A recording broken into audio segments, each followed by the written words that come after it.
Bienvenue sur le podcast Avad, un espace où on explore comment la foi peut prendre forme dans notre travail, dans nos relations, puis dans la manière dont on contribue autour de nous.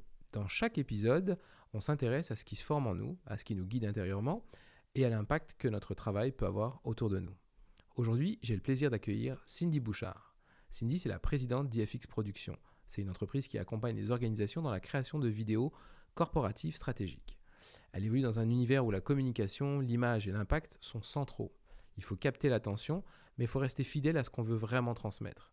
Alors ce qui m'intéresse dans cette conversation, c'est de voir comment sa foi a influencé sa manière de communiquer, de créer ou d'être en relation avec les autres. Et comment elle cherche à être alignée intérieurement tout en contribuant concrètement autour d'elle.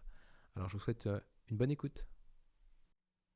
Hey, salut Cindy! Salut Florian, ça va? Ça va bien et toi? Yes, contente de te revoir. Oui, moi aussi. Bah oui, on dit on se revoit, on fait un disclose. Ouais. On a fait une prise 1 Mhm. qui était parfaite. En tout cas, c'était très naturel, ça allait Merci. super bien. Et malheureusement, personne ne la verra, cette prise-là. Mhm. Mais parce qu'effectivement, on avait envie de se revoir, c'était un prétexte parfait. Et voilà. Tu es revenu nous voir. Me voilà. Voilà, exactement, pour une prise 2, qu'on espère qu'il va être aussi bonne que la première. Mhm. Cool. Bon, on se connaît un peu, on s'est parlé un peu en off aussi, donc, mais le public qui nous écoute, l'audience qui nous écoute ne sait peut-être pas qui tu es, Mhm. parce que tu es quand même très discrète. J'ai eu la chance, moi, de te rencontrer, c'était la première fois, c'était au souper des bâtisseurs pour Ouais. Avad. Mhm. C'est là que j'ai fait ta connaissance de toi et de ton époux. Oui. Puis je suis sorti de là, j'ai dit à ma femme, j'ai rencontré quelqu'un, une entrepreneur hyper inspirante, qui est drivé là, mais solide. Fait que c'est ça. Dis-nous qui tu es, ce que tu fais, et puis ensuite on va rentrer un peu plus dans ton parcours et puis ta vie Excellent. professionnelle et autres. Ouais. Bon, premièrement, je m'appelle Cindy, comme tu l'as dit. Moi, je suis en affaires avec mon époux, donc j'ai une boîte de production vidéo à Québec qui s'appelle IFX Productions, soit dit en passant. Est-ce que je t'avais demandé pourquoi IFX? Non, je pense pas. Hein? Oh, et puis c'est plate. Il n'y a pas de bonne réponse à ça. En fait, mon mari, quand il a démarré l'entreprise, était sur le trip, si je peux dire, iPhone, IC, ISA, puis FX, parce que c'est des effets spéciaux et tout ça. Donc, IFX Productions. Il aimait le fait que ça se disait aussi bien en anglais qu'en C'est français. vrai. Et voilà. Donc, voici la plate histoire d'IFX Productions. Mais c'est ça. Donc, moi, je suis en affaires avec mon mari. Sinon, je suis impliquée au niveau de la table pastorale de l'Église urbaine 180 à Québec. Puis je m'occupe aussi du groupe de femmes et de la louange et de plein d'autres affaires. Donc, voilà. Mais puisqu'on est ici pour parler des affaires, alors on va se concentrer plus là-dessus. Parfait, super, génial. Vous êtes basé où? Est-ce que tu l'as précisé? Oui, on est dans la région de Québec, dans le fond un petit peu au nord. Je triche quand je dis Québec, parce qu'on est à Shannon, donc nos bureaux sont situés là. On a une belle entreprise familiale, tellement familiale que non seulement j'ai le privilège de travailler avec mon mari, mais aussi avec ma fille, la 2e sur 5, qui agit à titre de coordonnatrice. J'ai aussi pu travailler avec mon premier fils, mes 3e enfant, comme caméraman pendant quelques temps, mais là, il est allé faire autre chose. Donc. Waouh, ça c'est le fun. J'ai bien hâte que tu nous racontes comment ça s'est construit tout ça. Qu'est-ce que tu fais exactement? Qu'est-ce que ça fait une compagnie d'effets visuels, de montage vidéo, etc. Ouais. Pour ceux qui ne connaissent pas, moi je suis un peu, sachant parce que j'ai côtoyé ce milieu un peu de loin. Mais pour ceux qui ne connaissent pas, qu'est-ce qu'on fait dans une compagnie comme ça? Et qu'est-ce que toi tu fais aussi là-dedans? Oui, écoute, premièrement, IFX Productions, qu'est-ce qu'on fait? Nous, on dessert des clients corporatifs, donc des entreprises, des OBNL, des associations, n'importe qui a besoin de la vidéo pour communiquer un message. Puis un message, ça peut être de la formation, ça peut être de la promotion pour un produit, ça peut être une campagne de notoriété, ça peut être bien des choses, mais la vidéo est là pour aider nos clients vraiment à partager leur message. Donc, mes clients, c'est qui? C'est autant des entreprises que des OBNL, par exemple, comme je le nommais. Qu'est-ce qu'on fait pour eux? Premièrement, je les rencontre pour voir, c'est quoi que tu as à dire, c'est quoi ton enjeu. Fait que c'est un peu du marketing, mais strictement pour la vidéo. Donc, on agit un petit peu à titre de conseiller. Puis, bien sûr, on fait toutes les étapes de la production, de la scénarisation jusqu'à la livraison jusqu'à la livraison finale des outils vidéo que je nomme. Moi, mon rôle dans l'entreprise, j'ai un gros titre. Je suis présidente directrice générale. Écoute, quel gros titre! Qu'est-ce que ça fait? Premièrement, moi, je m'assure de donner une vision stratégique à l'entreprise. Aussi, dans une petite boîte familiale, mais tu sais, je m'occupe de tout ce qui est développement des affaires. Fait que c'est comme un peu le premier pas la porte d'entrée pour chaque personne qui rentre en contact avec IFX Productions. Donc, puis tu sais, une des choses qui est le plus important pour moi, c'est l'esprit de famille. Certains pourraient le voir comme étant « Ah, vous êtes familiaux, vous êtes petits ». Moi, je me dis c'est une force, puis je veux que chaque personne qui est en contact avec nous puisse rentrer dans la famille. Donc, ce premier contact-là est super important. Après ça, ben, je fais la suite. J'amène ça à l'équipe de production. Je m'assure aussi que tout le monde est content dans tout le processus. Puis, en gros, ça ressemble à ça. Est-ce qu'on a une chance de peut-être voir des choses que vous avez pu produire sans savoir que c'est vous qui êtes derrière? Ou généralement, c'est plutôt c'est du B2B, donc c'est communiquer auprès d'autres entreprises? Ouais. Je dirais qu'il y a les deux. On ne fait pas beaucoup de grosses campagnes majeures télé, mais peut-être vous avez vu cet automne l'Université du Québec, toute la campagne média qui est sortie, c'est nous autres qui l'avons fait. Ensuite, on fait beaucoup de corporatifs. Oui, on a beaucoup d'organismes qui vont faire du B2B, donc souvent les produits ne sortiront pas au grand public. Mais en général, oui, vous pouvez avoir vu passer des choses. Sinon, ben venez voir sur notre profil Vimeo. Puis vous allez voir un peu le genre de choses qu'on est capable de faire. Ah, je serais curieux d'aller voir, effectivement. Je pense que j'avais regardé juste le portfolio de projet, mais je n'étais pas allé regarder chacune des vidéos. Alors, quand un client vient vous voir, donc je suis une entreprise, ils viennent vous voir avec une idée, avec un besoin, et puis explique-nous un peu, amène-nous dans les coulisses, là, comment la personne arrive avec son projet, puis comment vous le transformez ou vous l'amenez à... Ça devient donc une vidéo qui répond à ce besoin. Je te dirais que ça dépend des mandats. Parfois, il y a une équipe de com à l'interne qui est déjà très structurée puis qui va nous arriver avec un peu le scénario et dire, nous, on a besoin d'une équipe pour produire ça. À ce moment-là, on prend l'idée, on la matérialise, puis on se rend jusqu'à un produit fini. Moi, ce que je préfère, c'est quand les gens arrivent avec un besoin. Par exemple, moi, j'appelle ça mon terrain de jeu. Tu dis, voici mon enjeu de communication, voici à qui j'ai besoin de communiquer, voici ce que je m'attends comme réaction, voici mon budget, mon délai et tout ça. Et là, moi, je peux dire, ben écoute, on va regarder ensemble c'est quoi l'outil vidéo et la stratégie qui est la plus pertinente pour toi. Parce que, par exemple, si j'ai un client qui me dit « Ma consultante m'a dit qu'il faut que je fasse une vidéo corporative. » Excellent. Puis le client, moi, je lui demande « Qu'est-ce que tu t'attends avec ça? » « Ah, ben là, il faut qu'on se fasse connaître plus. » D'accord. Ta vidéo corporative, tu vas faire quoi avec? Bien, on va la mettre dans la section vidéo sur notre site web. D'accord. Donc, si sur tout ton budget média, tu avais 30 000 à mettre, ben, s'il te plaît, mets pas ça sur une vidéo corporative que tu vas aller placer sur la 12e page de ton site web. Fait que, tu sais, c'est des choses comme ça qu'on est capable de réfléchir ensemble. Dans le meilleur des mondes, des fois, on réussit vraiment à réorienter les choses. Puis, tu sais, le but, c'est toujours le client. Parce que moi, ça ne change rien. Tu sais, mettons que l'enveloppe, c'est 15 000 que ce soit 15 000 de cette façon-là ou 15 000 de cette façon-là. Par contre, qu'est-ce que mon client va avoir comme résultat? Ben pour moi, j'ai ça à cœur. Parce que ce que je veux lui vendre, c'est pour que ça ait de l'impact. T'sais. Donc, c'est un petit peu ça qu'on peut faire aussi, là, un service conseil. OK, intéressant. Et donc, toi, tu es en charge du développement des affaires. Donc, c'est toi qui vas chercher les clients ou qui gère les clients qui arrivent dans l'organisation. Que fait ton époux? Bien, c'est mon produit. Luc, dans le fond, c'est vraiment la base en production vidéo. Il vient du domaine de la télé. Donc, il a fait sa formation vraiment en production télé à Ottawa. Puis, il a travaillé à TQS, l'ancien TQS. Oui, maintenant, ça a été V. Après ça, c'est Novo. Maintenant, c'est Novo. Puis, lorsque ça a fermé, ben, ça n'a pas fermé, mais ça a été racheté en 2008. Bien, Luc a décidé, non, moi, je ne vais pas porter mon CV. Je pars ma business en 2008. Puis, mais c'est vraiment lui qui il fait tout. Donc, il est autant caméraman et c'est le meilleur au monde. En toute objectivité. Exactement, que monteur, puis c'est ça. Fait que ça a été vraiment la base. Donc, IFX, c'est d'abord né d'un artisan en production vidéo, un expert, puis qui a décidé de faire les productions lui-même pour ses propres clients. Donc, après ça, ben là, c'est greffé une équipe autour de lui, mais c'est la base. Donc, évidemment, il est aussi mon associé, donc c'est sûr que dans les décisions, on est ensemble. Mais tu sais, le côté développement, stratégie d'entreprise, c'est plus de mon côté.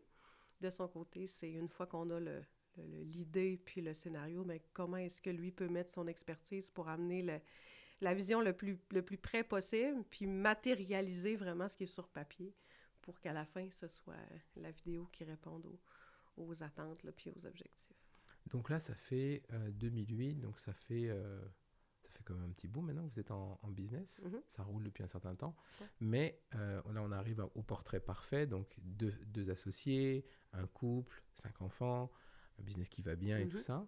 Si on backtrack un petit peu, parce que ça n'a pas commencé comme ça. Non, non, non. Justement, lui, il a commencé son business de son côté, mais toi, tu faisais d'autres choses. Alors, Ouais. raconte-nous un peu la genèse de comment vous êtes rencontrés, de comment c'est devenu IFX ensemble, comment ces 5 beaux enfants sont arrivés là. C'est tout ça qu'on veut comprendre. Et Aïe, puis, aïe, évidemment, aïe. comment la foi... Est-ce qu'on a au moins 3 heures, Florian? Et comment la foi aussi s'est mêlée des projets, finalement. Ouais. Comment Dieu s'est mêlé des projets. OK, mais là, il faut que je parte de très loin, là. Donc, On repart à l'école, mettons. on repart à l'école. Je te fais un petit topo. Moi, je viens d'une famille qu'on pourrait dire catholique non pratiquante, là, comme la plupart des familles ici au Québec. Puis, j'ai été élevée par ma maman. Donc, moi, je savais que j'allais à l'école. Moi, j'aimais ça, l'école. Donc, je me suis inscrite à l'Université Laval en anthropologie sociale et culturelle. Tout à fait en rapport avec la vidéo. Tout à fait en rapport avec la vidéo. En fait, quand j'ai connu Luc, j'étais au cégep dans mon DEC intégré en sciences arts et lettres. Voilà. Puis, lui était venu à Jonquière pour faire ATM. Finalement, il n'a pas été pris. Bref, c'est une longue histoire. Il a fait 1 an en sciences humaines. Puis, c'est là qu'on s'est connus dans un cours de badminton. Ah ben, Imagine. Ouais. Puis, Luc avait déjà un contact avec la foi parce qu'il est né dans une famille chrétienne. Moi, par contre, athée total. Athée total, convaincu. Pour moi, la foi, c'était une béquille que les gens se donnaient pour s'aider à vivre, parce que la vie n'est pas facile. Sauf que j'avais toujours cherché le but de la vie. Puis, je me rappelle, je devais avoir, 16-17 ans. Puis, à un moment donné, je me suis dit, le but de la vie, je t'expliquerai pas comment je suis arrivée à tout ça, mais le but de la vie, c'est de parvenir à la sagesse parfaite. Et là, il fallait que je définisse la sagesse parfaite. Donc, j'avais défini ça comme étant d'accomplir un exploit, de voir quelqu'un d'autre en recevoir toute la gloire à ta place, puis d'avoir aucun ressentiment. Ça, pour moi, c'était la sagesse parfaite. Dans le fond, l'idée, c'était d'avoir un détachement complet sur notre moi et notre ego. Fait que dans le fond, j'étais une chef du spiritisme sans le savoir à ce moment-là. Excuse-moi. Puis, dans le fond, quand j'ai connu Luc, moi, il y a quelque chose qui m'avait toujours manqué, c'était la présence masculine. Mes parents ont divorcé, j'étais quand même assez jeune. Puis, je ne suis pas un enfant qui a souffert, là, tout va bien. Ma mère a assez bien occupé de nous et tout ça. Mais j'étais quand même fragile sur les hommes. J'avais besoin d'être aimée. Puis quand j'ai connu Luc, c'était sa fidélité, son sens de l'engagement qui m'avait vraiment frappée. J'avais jamais vu ça ailleurs.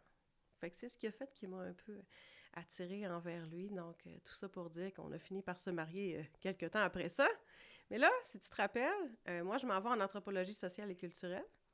Luc, finalement, est allé étudier en production télé tu à t'en avais pas Ottawa. faire des documentaires? C'est pas ça qu'on s'est dit? Et voilà. C'est ça, Et là, à un moment donné, on s'est dit, bon, regarde, la télé, l'anthropologie, on va faire des documentaires. Fait que là, moi, mon chemin est tracé, je sais ce que je vais faire. Là. Je suis à Québec, la petite fille du Saguenay, s'en va étudier à l'université. Puis au bout du compte, pouf, tombe enceinte. Ça, c'était pas prévu dans le plan. Mais pas dans le mien. Ouais. Je pense que ça l'était dans le sien, par exemple. Donc, à ce moment-là, je t'avoue, j'ai fait une petite crise d'identité. Je savais comme plus qui j'étais. Moi, j'avais vu ma mère quand même monoparentale, puis tous les sacrifices que ça lui avait demandé de prendre soin de nous. Puis moi, je me sentais pas équipée pour ça, être une maman, tu sais. Donc, la première année, non, je prends une pause, je retourne à l'université. Elle retombe enceinte. Pose pas de questions, Florian. Pose pas de questions. Ça se peut. Donc, voilà. Fait qu'à ce moment-là, on était déjà mariés, moi et Luc. J'étais toujours plutôt athée. Puis ça, les familles, d'ailleurs, on en a peut-être pas parlé la dernière fois, mais c'est un point important. Quand vous êtes mariés, est-ce que ça a été un enjeu ou une discussion, justement, de la foi? Ça fait partie des choses dont on parle. On parle de l'argent, on parle souvent de notre vie passée, s'il y a une vie passée.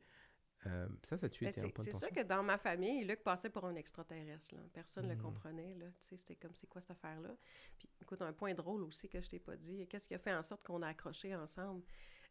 Moi, je le regardais, puis je disais, OK, il est complètement brainwashé avec sa religion, mais il a un bon fond. Donc, moi, je voulais le sauver.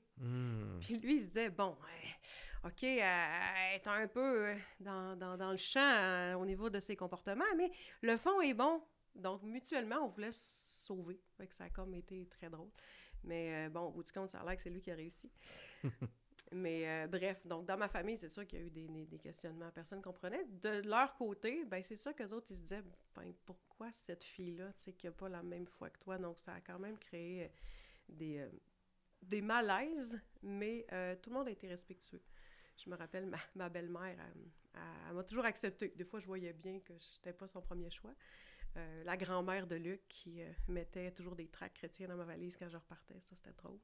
Puis mon père qui ridiculisait un petit peu Luc, mais gentiment, tu sais, fait que ça s'est pas trop mal passé. Puis comme on était toutes les deux à l'extérieur de notre région natale, tu sais, on a construit notre vie à Québec.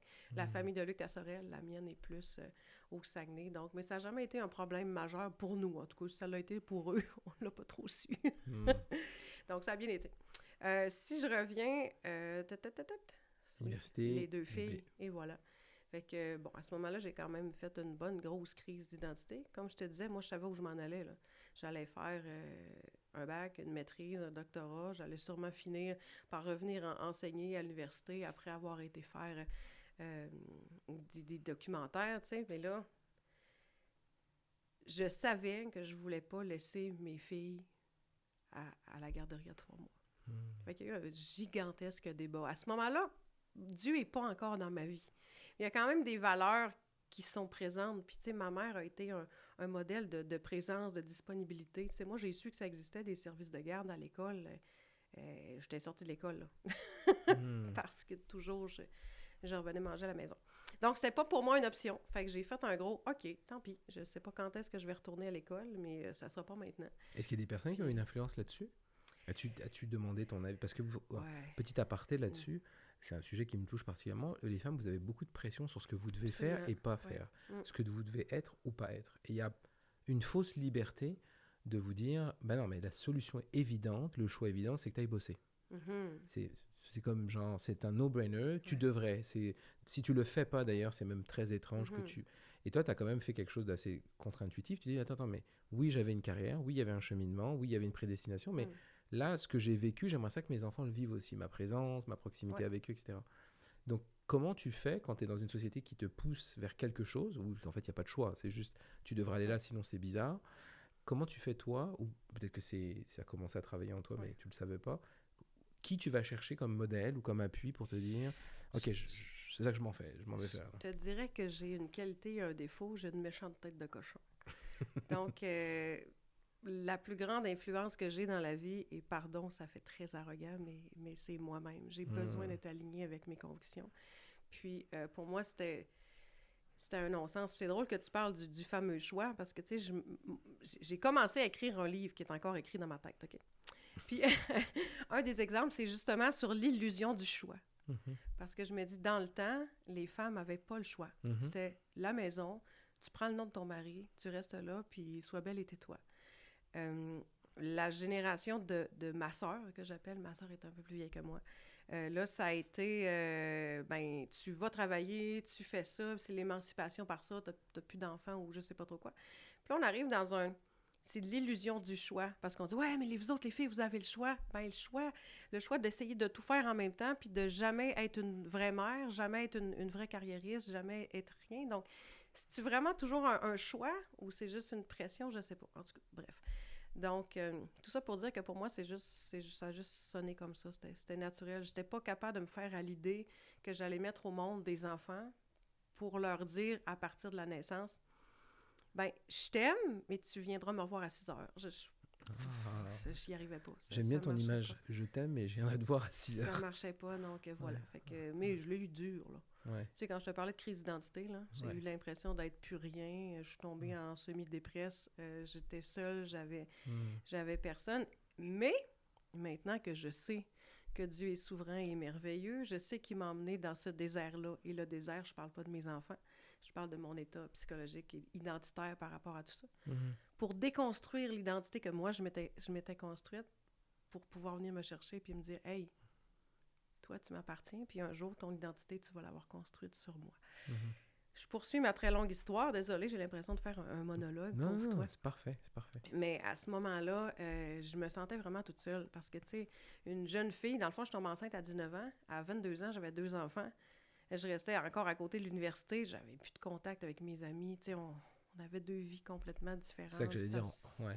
Ça connectait plus. Mm-hmm. Puis, mais ma famille était au Saguenay. La famille de Luc était à Sorel. Donc, à un moment donné, j'ai fait « OK, là, j'abdique. Là. Je laisse tomber l'histoire de l'université pour l'instant. Y retournerai-je peut-être, mais ça ne sera pas maintenant. » Puis, à ce moment-là, j'avais ma tante.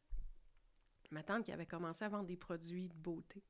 Puis elle m'avait dit « Ah, Cindy, il faudrait absolument là, que tu rentres là-dedans, tu vas voir, tu sais, ça va te faire un réseau social et tout ça, tu sais. » Moi, je me dis « Ma tante, je me suis jamais maquillée, je me mets même pas de crème d'en face, tu sais. » Ma tante, elle m'avait dit « Mais ça va te faire du bien. » Bon, qu'est-ce que j'ai à perdre?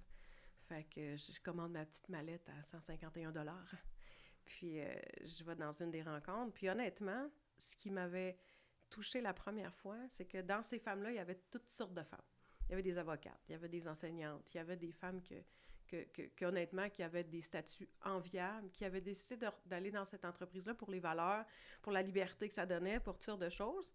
Puis, je me suis trouvée quand même un réseau. Et là, ce qui est drôle, c'est que dans cette entreprise-là, la maxime, c'était Dieu en premier, ensuite la famille, ensuite la carrière. Fait que là, ça venait connecter. Parce que, tu sais, je t'ai dit que mon mari venait d'une famille chrétienne, mais je pourrais pas dire que sa foi était super vivante. Je pense qu'il avait quand même grandi dans un système avec des belles valeurs, qu'il avait pratiqué des pratiques et tout ça. Mais je pense pas que son cœur était renouvelé à ce moment-là. Mm-hmm. Puis, bref, fait que ça m'a parlé. Fait que là, je te ramène un petit peu plus tard. Mes filles sont je pense que ma plus vieille a 2 ans et demi, 3 ans. Puis les filles ont 16 mois de différence, donc ça n'a pas... Puis là, je suis dans l'entreprise, là, Mary Kay, pour ne pas la nommer. Puis, à ce moment-là, à un moment donné, je me cherche encore. Puis je me dis, toutes les femmes que je vois qui ont du succès puis qui m'inspirent, c'est toutes soit des femmes de pasteurs, soit des... Il y avait toute une espèce de notion de Dieu dans leur vie. Fait que là, je finis par me dire, bon, ben OK, c'est correct. Puis là, je lis ma petite revue, puis là, les programmes. Au même moment, je suis invitée par une amie à aller faire un cours de maquillage dans une soirée de jeunesse d'une église. Là, j'ai pogné un 2 minutes, comme on dit. Je rentre dans cette petite soirée-là avec peut-être une quinzaine de jeunes filles entre 16 et 17 ans. Le truc de maquillage, c'était pour leur bal. La pureté, la joie, la naïveté, il y avait quelque chose de si beau. Je me rappelais, moi, le contexte à mon âge, là. À leur âge, ça n'avait pas l'air de ça. Mm-hmm. Ça m'a vraiment touchée. Puis en revenant, moi, je savais pas, mais à ce moment-là, Dieu avait déjà commencé à faire son œuvre. C'était vraiment la version longue, Florian, j'achève. Puis, à ce moment-là, quand je suis revenue dans ma voiture, parce que je conduisais pas, j'avais un ami qui est venu me porter, puis j'ai dit, écoute, moi, j'ai envie de commencer à lire la Bible. Et là, mon ami tout surpris, tu sais, la fille qui est athée, qui argumente, puis tu sais, j'étais pas athée, genre, bon, je n'ai jamais réfléchi à la question, là. J'étais athée tout à fait convaincue, là. Puis, fait que c'est beau. J'ai commencé à lire l'Évangile selon Matthieu à ce moment-là, selon son conseil. Puis là, je suis tombée sur la personne de Jésus. Puis là, j'ai reconnecté avec le but de la vie. Tu te rappelles, je t'avais dit... La sagesse. La sagesse parfaite. Donc, accomplir un exploit, voir quelqu'un d'autre en recevoir toute la gloire à ma place, aucun ressentiment. Et là, je vois Jésus qui, lui, est allé encore plus loin. Il a marché sur la terre sans commettre aucune faute. Il a été crucifié pour payer les fautes de ceux qui l'ont crucifié au bout du compte, là, tu sais. Puis à la fin, qu'est-ce qui s'est écrié? « Père, pardonne-leur, car ils ne savent ce qu'ils font. » Fait que là, je me suis dit, OK, si le but de la vie, c'est la sagesse parfaite, Jésus, c'est la sagesse parfaite, donc moi, je veux le suivre. Fait que c'est l'histoire de foi. Fait que t'es logique jusqu'au bout, hein? Logique jusqu'au bout. Et là, à partir de ce moment-là, ben écoute, le beau, c'est que moi et mon mari, on s'est fait baptiser le même jour, finalement, parce que voyant toute la transformation que Dieu avait faite dans ma vie, et elle dit, oh, attends, il y a quelque chose que j'ai pas, là. Puis, tu sais, on marche ensemble dans le Seigneur depuis ce temps-là. Puis, ça a été fait en 2002. Je te dirais que mon schéma de pensée a complètement reviré. Pas que j'étais quelqu'un de mauvais. Je pense que j'étais une bonne personne, sincèrement. Mais, tu sais, c'est les intentions vers qui est dirigée la gloire de ce que tu fais. Tu sais, parce que je peux être une bonne personne, faire plein de bonnes actions. Mais au bout du compte, si ça se dirige vers moi, tu sais, moi, je vais être bien vue, moi, je vais être appréciée, moi, je vais être reconnue, bien, à ce moment-là, il y a quand même quelque chose qui nourrit ton ego, Puis c'est ça que Dieu change, c'est que tu pars d'un ego-focus à théo-focus. Je viens d'inventer un concept. C'est ça. Voilà. D'être centré sur Dieu et pas centré sur soi. Ouais, je ne sais plus où est-ce que je t'ai rendu sincèrement dans la question. Mais mon parcours qui m'a amené à la foi, en résumé, c'est ça. Donc, là, qu'est-ce que j'ai fait dans la vie? Parce que là, anthropologie versus production vidéo. Le pont entre tout ça, c'est que quand ma fille, la plus vieille, est rentrée à l'école, moi, j'ai travaillé à l'école Eau Vive. Rentrée là comme bénévole au départ. Puis, j'étais agente d'information. Donc, à ce moment-là, communication, ça a été là où j'ai attrapé la piqûre. Puis éventuellement, en 2014, Luc, mon mari, m'a dit « Hey, j'ai besoin de toi dans l'entreprise. » Donc, c'est là que le grand saut s'est fait. Je suis venue le rejoindre là en 2014. Puis, je vais partie. Oui, et puis ça a grandi avec les enfants en même temps.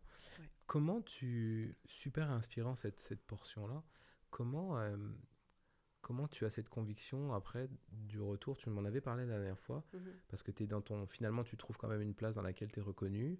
L'école Eau Vive t'amène quelque chose que tu retrouves la reconnaissance que tu veux. Puis Dieu sait que vous, mesdames, quand vous travaillez, vous êtes avec les enfants, vous avez l'impression que vous n'êtes pas vus ou que ce travail n'est pas reconnu. Alors c'est ce que j'ai dit à ma femme, mais vous travaillez sur le plus bel investissement de notre famille, c'est nos enfants. Ouais. Donc on nous confie des vies qui n'ont rien demandé, et le mieux qu'on puisse faire, c'est prendre soin d'eux. Et donc être la personne qui prend soin de cet investissement-là, qui est le plus précieux, c'est très important. Mais toi, donc, tu te retrouves en retour au travail dans cette école où tu as un minimum de reconnaissance, ça c'est vraiment juste pour toi. Comment tu prends cette décision-là? Parce que cette bascule-là n'était pas si évidente, je me rappelle, tu m'en avais parlé. Moi, je ne sais pas ça, faire des documentaires, j'aime l'idée, mais probablement de scénariser le truc ou d'avoir en tête le projet, mais de rentrer dans une boîte de production, c'est tout autre chose. En plus, ton mari, c'est lui qui lidait la compagnie, c'est lui l'expert, l'artisan. Fait comment tu prends cette décision-là? Puis, ouais, c'est ça, j'aimerais ça que tu nous ramènes là, parce que je pense que tu m'en avais parlé la fois, puis j'avais trouvé ça très fort.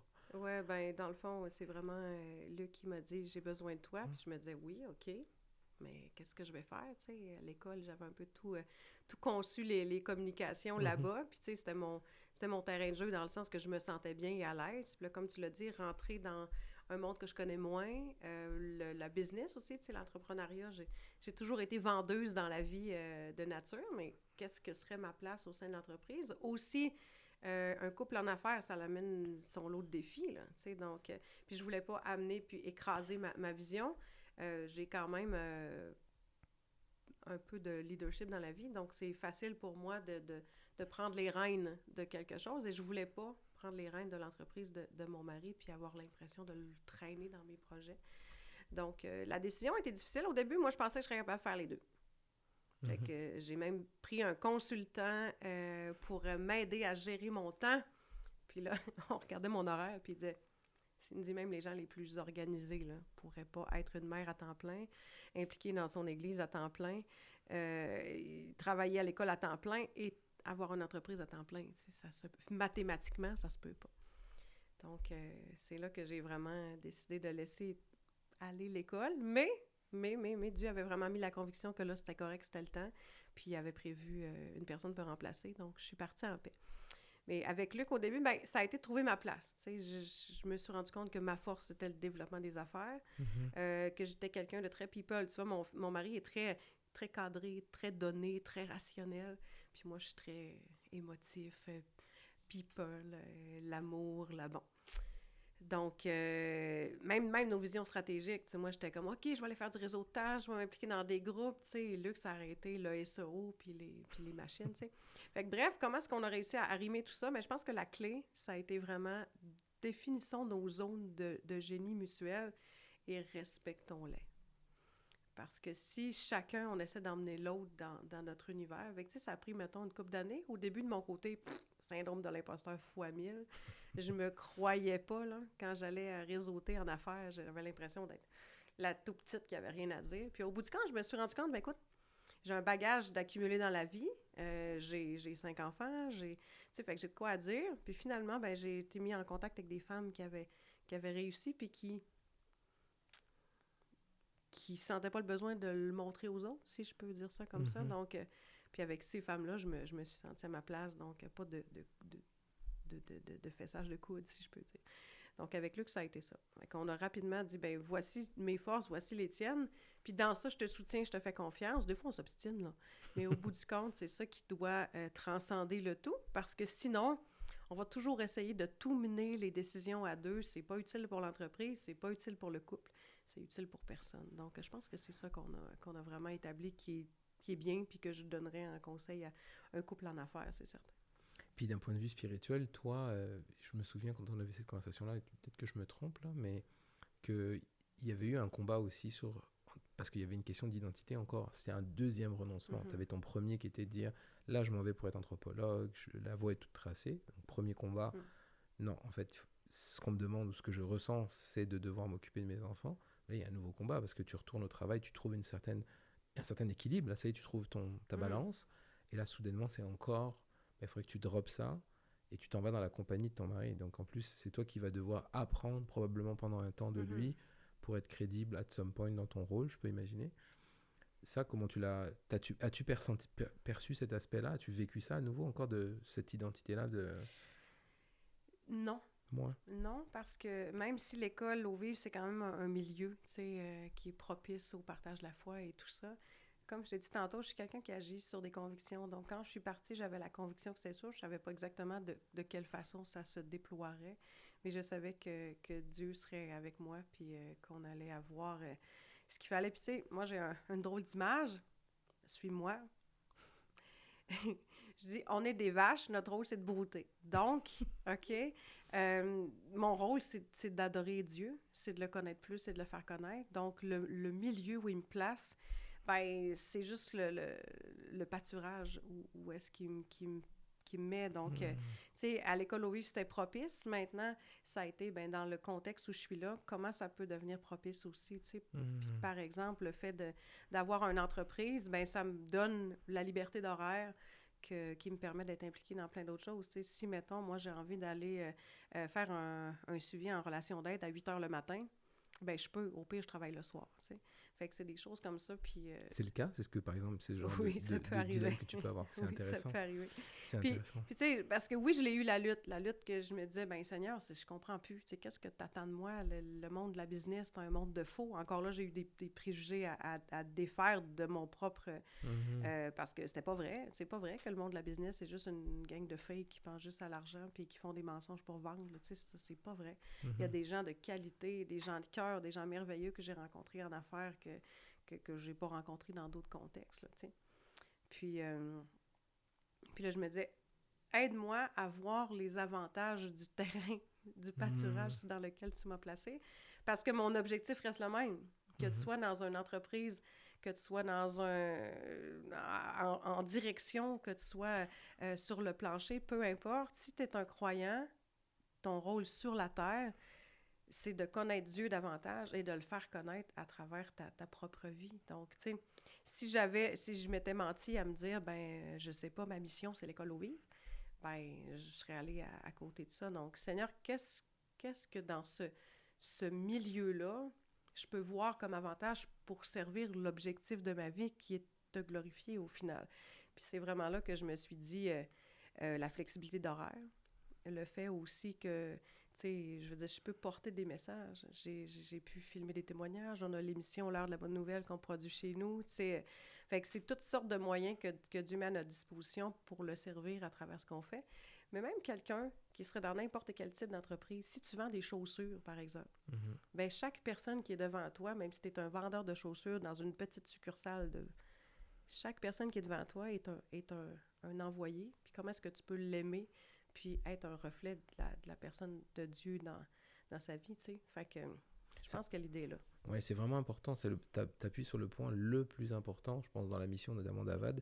Ça vient exactement mettre le doigt là-dessus, c'est de se dire, peu importe le milieu dans lequel t'es amené à adorer Dieu et être son reflet ou être un digne représentant de son caractère, de qui il est. Ouais. Et ça peut s'exprimer de plein de manières différentes. Toi, en plus, il y a un côté communication, donc d'expression visuelle et tout ça qui est très là.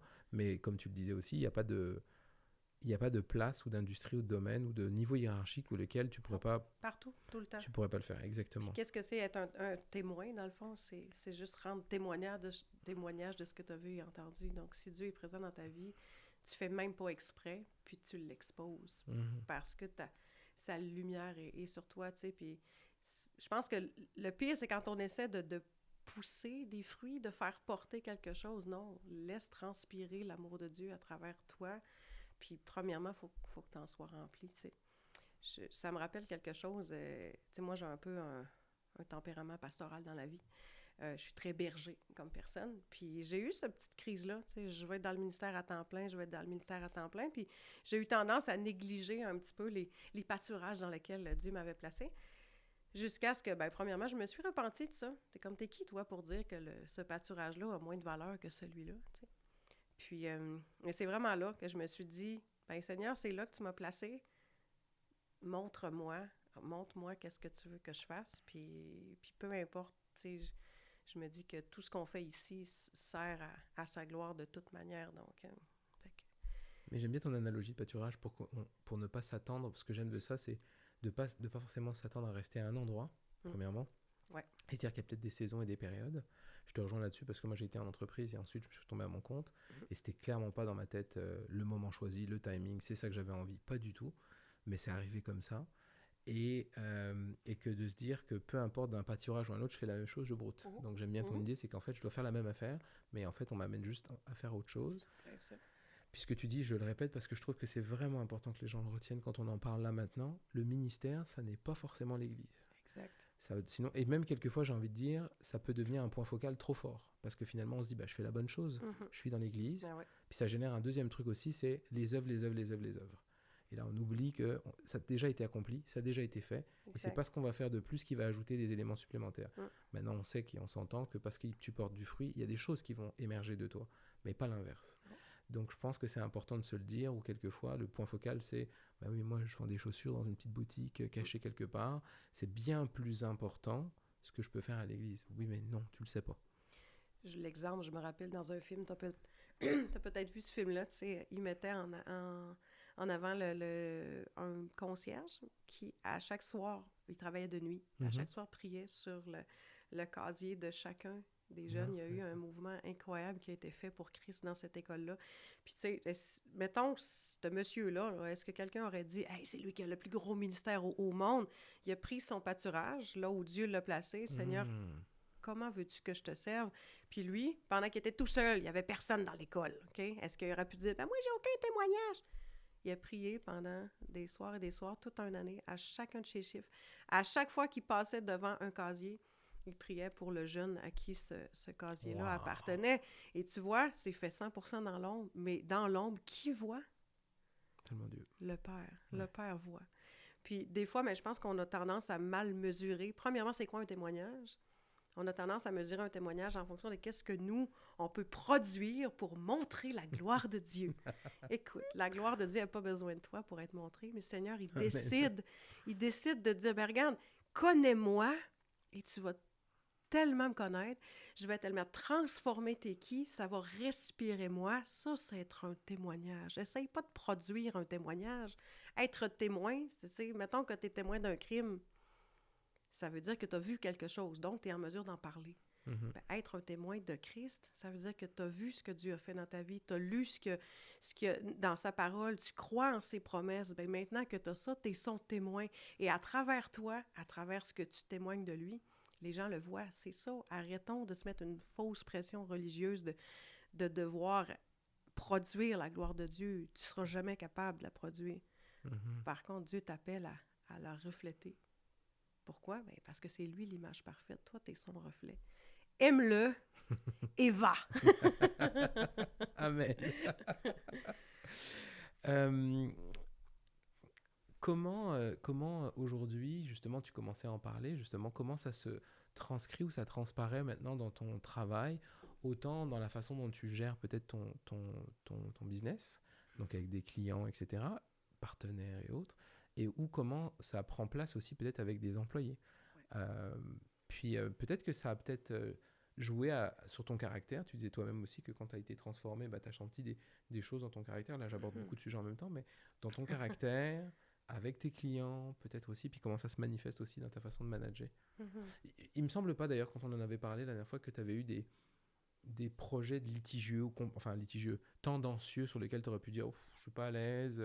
Je crois pas que tu aies eu de dilemme de ce style-là. La bonne nouvelle, c'est que ça vient pas à toi, simplement. C'est ça que tu m'avais dit, c'est que ça s'approche pas de moi. Tant mieux.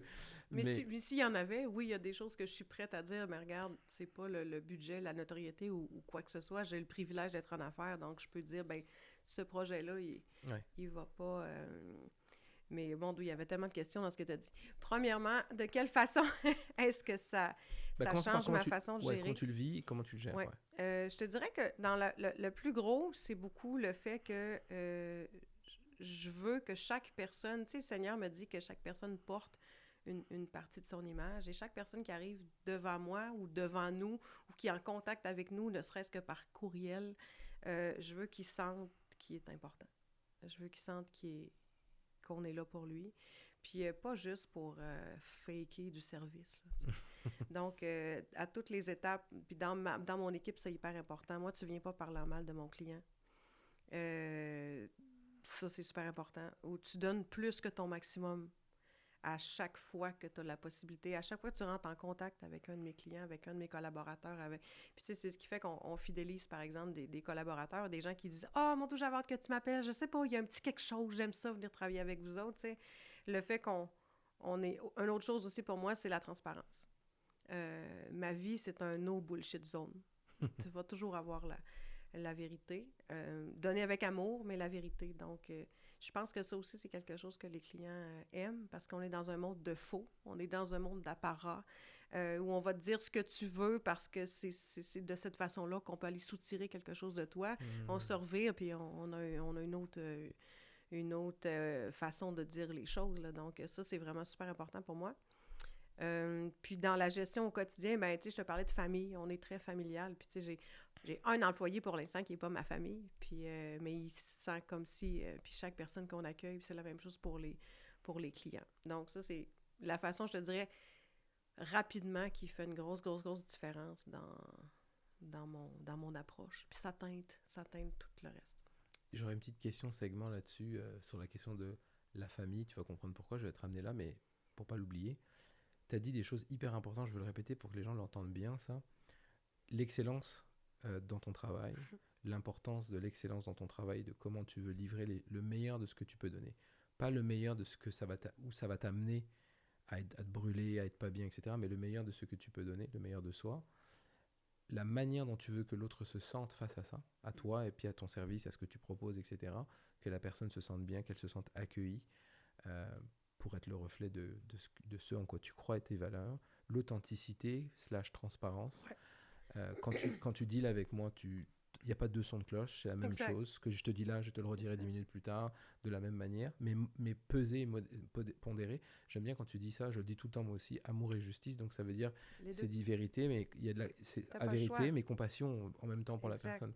Donc c'est pas, je renvoie dans ton visage quelque chose qui est certes vrai, mais avec aucune considération pour la situation, les circonstances. C'est l'intention. Tu sais, c'est quoi l'intention quand tu communiques? Est-ce que c'est de te défendre ou est-ce que c'est vraiment le bien de l'autre qui est devant toi? Exact. Si c'est le bien qui est devant toi, ben à ce moment-là, tu n'auras pas de cachotterie, mais ça va toujours être fait dans une manière pour son bien à lui. Tu sais. Puis tu sais, ça aussi, c'est dans n'importe quoi. Si on a tort ou on a eu, je sais pas, on n'a pas donné le service qu'on devait pour une quelconque raison, moi, j'ai aucun problème à demander pardon puis à offrir plus. Pas parce que j'ai peur que mon client ne revienne plus, parce que la personne qui est devant moi a de la valeur et que moi, je lui ai promis un service. Et si je ne l'ai pas fait à la hauteur de ce que j'ai promis, même si ça dépend d'un collaborateur que je porte le poids de mon nom, ça, pour moi, c'est d'avoir la rigueur d'un Dieu parfait. Si je prêche un Dieu parfait et juste, puis que moi, je fais n'importe quoi, puis je ne suis pas rigoureuse, ben je ne vais pas dans le bon sens. Là. Donc ça, pour moi, c'est des choses qui sont vraiment importantes. Une certaine éthique dans son travail, ouais, effectivement. Sur la question de la famille, je te pose une petite question, puis ça n'a pas besoin d'être bien long, mais ça m'attise parce qu'on en parle là. Il y a un entrepreneur qui a sorti un livre justement qui dit votre entreprise n'est pas votre famille. Tu vois, hein, Je l'ai vu passer sur LinkedIn il n'y a pas longtemps. Ouais, exactement. Puis je serais curieux d'avoir ton point de vue là-dessus parce que tu le mentionnais un petit peu. Là-dedans, bon, là, il y a une bonne partie de l'entreprise, c'est la famille, donc pour le coup, c'est vrai, c'est exactement ça. Mais je serais curieux d'avoir ton point de vue là-dessus. S'il y a des entrepreneurs qui nous écoutent, tu sais, tu peux être confus quelquefois dans ce qui se dit à droite et à gauche sur cette notion-là, dans le monde, sur la question de l'entreprise. Ouais. C'est quoi ton point de vue sur ce sujet-là? Puis après, je me permettrai de donner mon point de vue. Ben oui, c'est drôle parce que j'ai eu cette réflexion-là aussi pour l'équipe au niveau de l'Église. Tu sais, des fois, les gens disent, bon, mais la différence entre une famille et une équipe. Moi, je dirais que c'est sûr qu'une équipe a des objectifs, puis on travaille ensemble pour un but commun. Par contre, famille, pourquoi? C'est dans l'importance et dans le respect et dans l'amour qu'on témoigne les uns envers les autres. Fait que c'est pour ça que moi, mon entreprise, puis les gens qui gravitent autour, c'est comme une famille. Pas parce que c'est cute à dire, parce que je pense que chaque personne mérite d'avoir une importance puis d'être traitée avec amour. Par contre, bien sûr qu'on est une équipe. Donc, on a des objectifs à atteindre. C'est pas la même chose que ma famille. Tu sais, j'arrive pas le lundi matin avec mes objectifs pour la semaine à mes enfants, là. Sauf que des fois, je devrais peut-être. Bref, ça, c'est un autre sujet. Mais je pense que ça dépend toujours comment on formule les mots. Donc, je pense que c'est important. L'entreprise a évolué. Avant, on disait « Ouais, business, c'est business, il n'y a pas d'émotion. » Ça, c'était con. Mais l'idée de dire que ton entreprise, c'est 100% ta famille, c'est pas plus sage parce que c'est pas vrai. Par contre, de quelle façon est-ce que tu peux avoir une ambiance familiale, un contexte d'amour, de fraternité, de transparence, de bienveillance qui incarne les valeurs familiales? Ben, je pense que ça, c'est important. Fait que tu prends les objectifs d'équipe avec les rôles d'équipe, puis tu englobes tout ça dans une atmosphère familiale. Je pense que c'est comme ça que je décrirais notre entreprise. Ah, j'aime bien ça. J'aime bien ce que tu dis. Je trouve que c'est beaucoup plus nuancé aussi. Et je trouve que le débat... Tu m'aurais posé la question il y a quelques années, j'aurais eu une réponse plus tranchée en te disant c'est une équipe, il faut sortir de la famille, parce qu'il y a des effets pervers quand on dit qu'on est une famille, parce qu'on peut tout se permettre, dans un sens comme dans l'autre, l'employeur vis-à-vis de l'employé, l'employé vis-à-vis de l'employeur. Et peut-être que ça dépend aussi, c'est quoi l'ambiance de la famille. Tu sais, dans ma famille, il y a toujours eu beaucoup de respect. C'est pas vrai que n'importe qui traite n'importe, tu sais. On a des comptes à rendre. Donc, quand je pense à une famille, moi, c'est à cette famille-là que je pense. C'est sûr que si les gens, dans leur famille, tout est permis, il n'y a pas de compte à rendre, puis il n'y a aucun respect, ben, c'est pas cette famille-là que je pense. Ouais, malheureusement, je pense que les gens, ils reproduisent pas forcément leur famille, parce qu'ils peuvent avoir eu un bel environnement, mais ne pas reproduire cet environnement-là dans le travail, mais tirer profit de la mécanique qu'ils ont appris de dépendance affective, etc., etc. Mais j'aime ton équilibre où dire on a quand même des objectifs, on veut atteindre quelque chose ensemble, donc on travaille dans ce sens-là. Mais le point qui est très important dans ce que tu dis, que je retiens aussi, c'est je veux que chacun soit à sa place et qu'il ait l'amour qu'il mérite. Et je pense que quand on tombe dans la notion d'équipe, là je parle vraiment dans le monde de l'entreprise, des affaires, on dit ouais, l'entreprise c'est une équipe, etc. Ben, il y a un bout de... Donc je peux me séparer de toi du jour où tu performeras pas. Et je pense souvent aux joueurs dans les équipes élites. Dans les équipes élites, bah, ta place sur le banc est conditionnée par ta valeur sur le terrain et ta capacité à pouvoir performer à l'instant T. C'est une relation transactionnelle. Exactement. Puis, oui, mon employé, je lui donne un salaire, puis lui, en échange, il performe un travail. Sauf que si je l'aime, si je valorise ce qu'il fait, si je lui fais sentir que sa place est c'est pas sur un siège éjectable, mais la façon dont il me rend ça, puis c'est pas conditionnel, je fais pas ça pour ça, là, mais c'est juste logique. Quand tu te sens en sécurité, que tu te sens valorisé, que tu te sens aimé vraiment, ce que tu vas donner, il n'y a rien à voir avec le fait que... Tu sais, je pense qu'on a tort quand on s'imagine que il faut un détachement. Par contre, ça en prend un sain. Ça prend un détachement sain, S-A-I-N et S-A-I-N-T aussi, je dirais. Ouais. Parce que non, c'est pas une famille au même titre qu'une famille. Je vais tolérer des choses avec mes enfants que je tolérerais peut-être pas avec un employé. Par contre, si j'ai un employé qui a un problème personnel qui affecte son rendement, j'arriverai pas avec mes KPI et puis dire « Hey, c'est parce que si tu changes rien, je te mets à la porte, là. » On va aller s'asseoir, on va se faire des câlins, on va parler, qu'est-ce que je peux faire? As-tu besoin d'une semaine? Comment est-ce que je peux t'aider à, tu sais, une question que je pose à mes employés souvent, c'est comment est-ce que je peux augmenter ton niveau de bonheur aujourd'hui? Puis des fois, juste de poser la question, t'as fait la job. Ben Tu oui, comprends? ben oui, ben oui.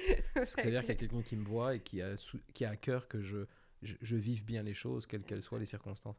Mais c'est un très bon point que tu amènes là, vraiment un très bon point. Je pense que les gens devraient le retenir, puis se le noter, se dire, c'est de ne pas oublier que peut-être nous, en tant que chrétiens, cette relation qu'on a, c'est de comment on peut prendre soin des gens, comment on peut les aimer si on a des rôles de leadership, et ce, non conditionnel aux circonstances de ce que la personne nous redonne finalement. Exact. Sa performance, sa livraison, son résultat, comment elle me fait briller quand je suis un gestionnaire dans mon travail. Et ça, N'importe quel être humain a besoin d'être vu et compris. C'est ouais, la base. Et quand ouais, ça, c'est là, écoute, des fois, tu peux avoir un autre être humain. Tu sais, on a tous vécu des moments où on est insécure. On donne pas notre meilleur, là. non, Mais non, quand on est dans un... Puis je pense qu'en tant que leader, en tant que patron, peu importe la grandeur de notre entreprise, c'est d'être capable de fournir ce climat-là où les gens peuvent aller chercher le meilleur d'eux-mêmes parce que les besoins fondamentaux de je suis vu, je suis aimé et je suis compris sont comblés. Puis tu sais, je fais un petit aparté là-dessus. Le mot être compris, qu'est-ce que ça veut dire?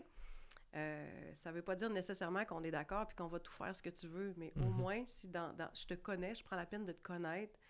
Puis tu sais, je comprends là, qu'un PDG d'une multinationale ne peut pas connaître chacun de ses entreprises, de ses employés. Est-ce que tu connais les directeurs qui sont sous toi? Est-ce que eux, puis si tu as une hiérarchie comme ça où tout le monde se connaît, ben la dernière couche, hey, c'est pas beau ça, mais oui. il va se sentir vu et connu aussi parce que chacune des personnes qui sont dans la hiérarchie, c'est ça la culture là, de l'entreprise. Donc, Ouais. Ça revient un peu au mot un peu qui a été à la mode. Moi, j'ai connu ça dans les entreprises de la tech pendant un temps, qui a été un petit peu dérobé de la Bible, le servant leadership, là, le leader serviteur, où, comme tu dis, il va au-delà de juste regarder les résultats, la performance, conduire l'équipe, inspirer l'équipe. Il va nourrir l'équipe. Dans ce que tu décris, il y a une forme de « je nourris l'équipe ». Et ce non conditionnel à ce qu'elle est capable de pouvoir me livrer ou non en tout temps pour m'assurer que... Et quand je fais ça avec, mettons, si on parle de structure comme ça, avec le haut de ma pyramide, je m'attends à ce qu'eux le fassent avec le reste parce qu'ils le voient, ils sont vus, compris et accueillis là-dedans, donc ils vont probablement le reproduire auprès de leurs employés. Exactement. Mais c'est un très bon point. Je pense que le rôle d'un gestionnaire, c'est de s'assurer que les résultats sont atteints. Le rôle d'un leader, c'est de s'assurer que les personnes ont ce qu'il faut pour grandir. Et c'est ces personnes qui grandissent là qui travaillent ensuite à atteindre les résultats dont les gestionnaires sont en charge de mesurer l'impact. Là, t'sais. Fait que, il y a une petite différence, mais elle est majeure. Ouais, ça revient à la conférence quand on avait vu Avad, j'oublie son nom, son prénom, le dernier intervenant. Étais-tu là?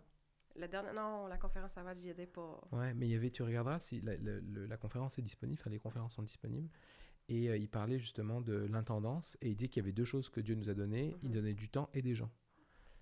Donc c'est de prendre soin des deux, de prendre soin du temps qu'on alloue à certaines choses et des gens que Dieu nous a alloués. Donc ça peut être des amis, la famille, les enfants, des collègues de travail. Qu'est-ce qu'on fait de ce temps qu'on passe avec ces personnes-là et de comment on s'occupe de ces personnes-là?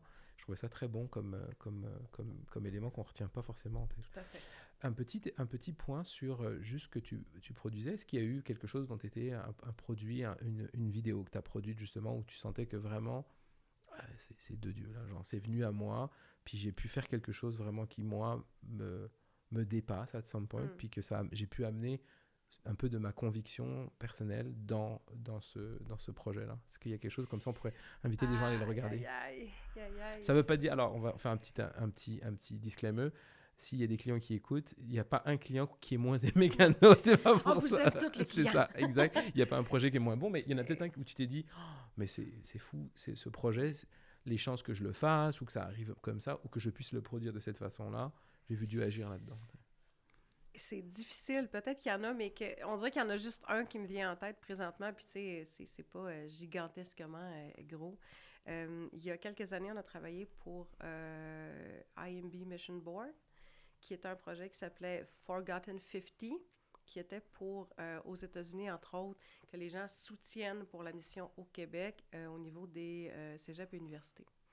Et ça se trouve que ma fille, à ce moment-là, entrait en première année de cégep. Puis on a utilisé ma fille pour montrer comment est-ce que le cégep était un désert évangélique. Là. Il y avait rien, puis comment est-ce qu'elle trouvait ça difficile de son côté, puis tout ça. Puis, tu sais, c'est pas un projet qui a eu un rayonnement international ou c'est pas un projet qui m'a apporté des clients, mais tu sais, je me disais, quel beau moment que, tu sais, tout converge pour qu'on puisse... Puis ma fille est quasiment devenue une star dans les églises là-bas. Ah ouais. Puis tellement que dans un autre projet, il y a des gens qui sont venus aider au déménagement, il y avait hâte de la rencontrer. Mais pour eux, c'était comme de comprendre pourquoi ils venaient soutenir avec une jeune fille qu'ils vivaient au moment même, là, puis qui témoignait de ça. Ça fait partie, comme le premier projet auquel je pense, mais j'ai zéro réfléchi à cette question-là. Alors, c'est 100% brûle pour point, mais c'est ce qui viendrait. Mais c'est quand même très fort parce que ça veut dire... Ta fille avait donc quel âge à l'époque? 17 ans? 17, ouais. 18 ans, hein, c'est ça. Puis ça veut dire que donc ta fille marche avec le Seigneur? Oui, elle marchait avec le Seigneur, oui. Puis donc dans ce moment-là, elle a été willing d'être exposée dans quelque chose de médiatique sur le fait qu'elle était croyante. Je sais pas si elle l'aurait fait ici au Québec, mais quand même. Plus facile. Oui, ouais, absolument. Quand même, assumer et tout ça. Puis que, donc ça veut juste te dire quand même que ça mettait à l'honneur le fait que vous avez humblement travaillé avec Dieu à ce que ta fille notamment puisse rencontrer le Seigneur puis qu'il soit dans sa vie quelque part. Fait que c'est pas un rayonnement international, mais c'est une belle récompense. Exact. Moi, je rêve en tant que père de famille avec des plus jeunes enfants que mes enfants. S'il y a un accomplissement que je dois laisser, ça doit être au moins ça. Je leur ai fait connaître le Seigneur. J'espère que par mes actions et la façon dont j'ai pu diriger ma vie, ils ont pu voir un peu de Christ en moi et que ça a été suffisant pour que eux, ça leur donne la conviction profonde qu'ils veulent vivre la même vie que moi. En tout cas, une vie plus proche encore du Seigneur, mais tu comprends ce que je veux dire? Ça serait un autre épisode de podcast parce qu'évidemment, mes enfants ont grandi, j'ai toutes sortes d'expériences. Mais oui. Mais je pense qu'un des choses qui est super important qu'on peut dire à tout parent, donc je te le dis à toi, notre rôle à nous, c'est vraiment de vivre encore une fois notre amour pour Dieu, puis d'accepter que nos enfants nous sont prêtés, ils appartiennent à lui, puis qu'on va faire de notre mieux. On va semer la graine. Mais ça ne nous appartient pas. Non. Puis c'est dur à accepter, ça. Ouais, mais tu vois, non, ouais. Puis sans que tu me dises quoi que ce soit, mais je peux te dire une chose, ça a été difficile pour mon père. Je me suis éloigné de l'église quand je suis rentré dans mon début de jeune adulte, début vingtaine, parce que j'avais décidé de vivre mon propre chemin. Je voulais développer moi-même mes trucs. Puis c'est la foi de mes parents. Puis est-ce vraiment ça? Mais ça a pris plus d'une quinzaine d'années, presque, de mon père qui prie, sans me dire un mot sur le fait qu'il prie pour ce sujet-là, pour que moi je revienne à l'église et que je revienne à Dieu, plus fort que jamais, avec plus de conviction. Donc, là, c'est toi qui encourage la vieille mère que je suis. Exactement. Mais ça a pris plus d'une quinzaine d'années où mon père a prié des soirs sans dire un mot, en m'accueillant toujours à la maison avec le sourire, en sachant que lui, dans son cœur, c'était très dur de me voir si loin et si égaré dans tout ce que je pouvais faire, et même quelquefois en opposition sur des sujets entre lui et moi. Mais tu vois, le Seigneur est fidèle, il entend la prière de ceux qui sont justes et qui sont dédiés et qui veulent profondément, puis quelquefois il fait ce qu'il a à faire. Des petits miracles comme Florian. Exactement. En tout cas, on arrive à la fin. Bon, déjà. Ouais, on aurait pu J'ai l'impression rester... qu'on a à peine touché un ou deux sujets. Mais on aurait pu... Parce que je parle trop. Mais on pourra s'en refaire un autre. On va pas trouver un prétexte pour que ça marche pas cette fois-ci. Non, c'est ça, mais c'est pas grave, on reviendra. On pourra s'en refaire un autre. D'ailleurs, ça fait partie des thèmes, tu sais, on pourra en reparler, là, mais là, tu m'as allumé sur un thème, tu sais, les choix identitaires de femmes aujourd'hui, en 2026, tu sais, le parcours, être mère, ça veut dire quoi, et tout ça. Ça m'intéresserait de creuser ça avec plusieurs femmes qui vivent soit entrepreneurs ou en carrière, etc. Ce sera un beau sujet à aborder, je trouve. Sur quoi on se laisse? Qu'est-ce que je peux te souhaiter? Et sur quoi, qu'est-ce que tu as envie de laisser pour ceux qui nous écoutent? Quel message que tu auras envie de partager, toi? Ce que j'aurais envie de partager, c'est peu importe où tu te trouves, je reviens un peu avec mon idée de pâturage. Je l'aime. C'est certain que tu n'es pas une erreur. C'est certain que le Seigneur t'a pas placé là pour rien. Puis retire la pression d'essayer de porter du fruit par toi-même. Ça n'a jamais été ton rôle. Ton rôle, c'est de t'approcher de Dieu, c'est de l'aimer, c'est de le regarder agir dans ta vie, puis simplement d'être son témoin. Puis il n'y a pas de sous-métier, il n'y a pas de rôle plus important, il n'y a pas de... Puis tu sais, écoute, AVAD, l'essence même d'AVAD, c'est de dire, mais regarde, on passe la plupart de notre temps qu'on est éveillé dans une semaine au travail. Donc, pourquoi pas accepter que ton travail est le plan de Dieu pour ta vie? Et maintenant, dans ce pâturage-là, comment est-ce que tu peux le servir? Puis, tu sais, mon exemple encore, penser au concierge. Écoute, il était tout seul. Dis-toi un témoin. Il va me parler tout seul toute la nuit. Non. Ben, qu'est-ce qu'il a fait? Il a prié, puis il y a eu un réveil incroyable. Dans son école, tu sais, puis peut-être qu'il y a bien des gens qui n'ont jamais rencontré ce concierge-là. Il travaillait de nuit. Mhm. Et en étant de nuit, il a été un témoin extraordinaire par la constance dans la prière. Donc, tu sais, peu importe où tu te trouves, ça a de la valeur. Puis n'importe qui peut servir le Seigneur dans son milieu s'il est dédié, s'il est humble, puis s'il accepte de le laisser œuvrer dans sa vie. Donc, si jamais toi tu te dis « Ah ouais, j'ai pas un gros rôle puis je sers à rien », de grâce, non, oublie ça. Puis, ben merci d'être là où t'es. Puis merci d'être une lumière là où Dieu t'a placé. Puis lâche pas. Amen, je ne peux rien rajouter de plus là-dessus, c'est magnifique. C'est magnifique, merci beaucoup pour ton Ça m'a temps. fait plaisir. Merci de cette deuxième, c'était génial de reprendre du au temps plaisir avec de se toi. revoir. La prochaine fois, je vais parler moins longtemps. Non, c'était parfait. C'était parfait. Merci Florian. Merci à toi, Cindy. Bye bye. Salut.